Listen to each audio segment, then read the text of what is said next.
Écoutez bien sur ce point-là. C'est vrai, on a soulevé ça. Oui. J'ai ramené le bol à la maison, chez moi. Le chauffeur m'a conduit, mais en sortant de l'aéroport, ce qui m'avait tiqué,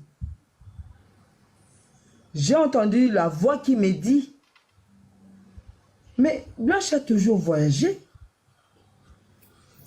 Mais pourquoi seulement elle t'a appelé aujourd'hui? Elle voyage, elle fait des allers et retours. Elle t'a jamais appelé. Pourquoi seulement aujourd'hui?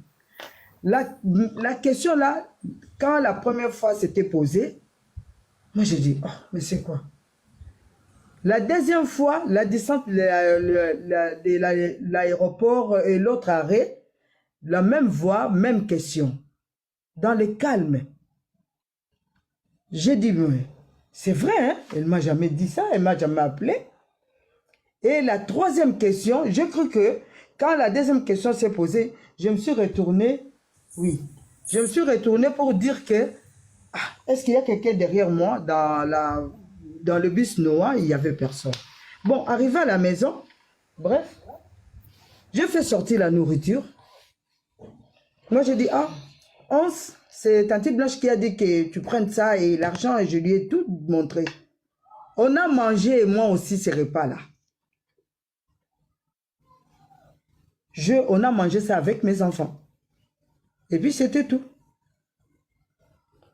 Et le lendemain matin, mon mari me dira que non, Sylvie, appelle un peu Blanche. Lui aussi, c'était la première fois. Appelle Blanche pour savoir si ils étaient bien arrivés. C'était tout. Moi, je dis, oh, mais pourquoi? Ils seraient bien arrivés, il n'y a rien de mal, tout ça, tout ça. J'ai commencé à dire ça. Il a insisté toute l'avant-midi. Moi, j'ai dit non, il n'y a rien. Je ne vais pas l'appeler, peut-être je vais lui déranger pour rien. Et arrivé le lundi, j'étais au travail. Le mardi, je n'avais pas travaillé pendant que maman faisait son jardin, comme ma soeur vient de le dire. Maman Je ne Sylvie. savais même pas de quoi il parlait.